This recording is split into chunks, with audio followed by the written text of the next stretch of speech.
Hi everyone, and thanks for clicking. My name is Bethany Jackson and I am an ISSA certified personal fitness trainer and sole proprietor of Old Fashioned Fitness. Today we're going to be going over a finals essay that I did entailing the risks and benefits of youth exercise. My references included Mayo Clinic and the CDC, and the information was current within 5 years of publication. So without further ado, let's get started with the risks and benefits of youth exercise. We'll start with the risks. When technique is considered less of a priority than the amount of weight, strained young muscles, tendons, cartilage, and growth plates are what ultimately are sacrificed. Overuse and burnout also contribute to a high level of physical and emotional injuries, which can lead to dropout from sports or an active lifestyle entirely. Papers' results showed that young athletes in contact sports were more prone to risky behavior, including alcohol consumption and practicing unprotected sex. However, males in sports as a whole were less likely to sniff glue or bring a gun to school.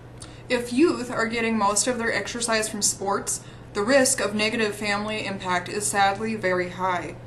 Parent expectations of the athlete or athlete guilt of parental funds spent on said child, and sibling jealousy and rivalry can all cause huge amounts of emotional and psychological damage, which can lead to physical exhaustion, which will inevitably lead to injury. Early sports specialization is especially dangerous, with absolutely no benefits whatsoever. Not only do early sports specialized youth drop out of sports early, they show negative peer relations and poor psychological health. Concussions are a very real and very common injury for active youth, especially high school boys in football, hockey, and lacrosse. Now the benefits. The Mayo Clinic and the CDC list many benefits of youth exercise, including enhanced muscle strength and endurance, healthy bones, healthy weight maintenance and control, improved blood pressure and cholesterol, protected muscles and joints during sporting events and active play, development of skills and proper techniques, reduced anxiety and stress, and raised self-esteem. The CDC also mentions improvement of academic achievement and behavior. Both mention lifelong health and fitness habits and reduction of chronic diseases such as diabetes, heart disease, and colon cancer. Active young girls are also at much lower risk for breast cancer and osteoporosis. Both genders active in sports were reportedly less likely than their inactive peers to commit suicide. Jumping activities, as well as other high-impact sports like tennis, have proven to be a wonderful source of bone density development in children around puberty. Conclusion: what to do?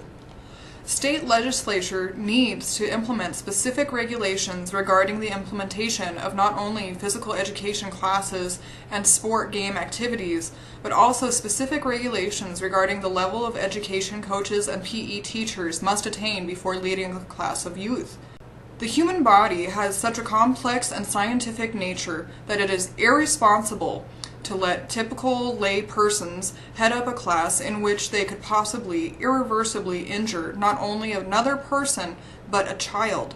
Our children need knowledgeable role models and a variety of sports and other physical activities if they are to be safe when exercising and to encourage a lifetime of healthy choices. Children should be highly encouraged to try a variety of sports. If they would like to specialize, it is recommended that they only do so after 12 to 13 years old. If a child is interested in strength training, body weight exercises as well as resistance bands and tubing are acceptable methods, but only one set of 12 to 15 reps for each exercise, and the child must rest a minimum of 1 day between sessions. The child may strength train no more than 3 times per week. My bibliography includes sources from the University of California, the Open Access Journal of Sports Medicine, as well as many data briefs and journal reviews.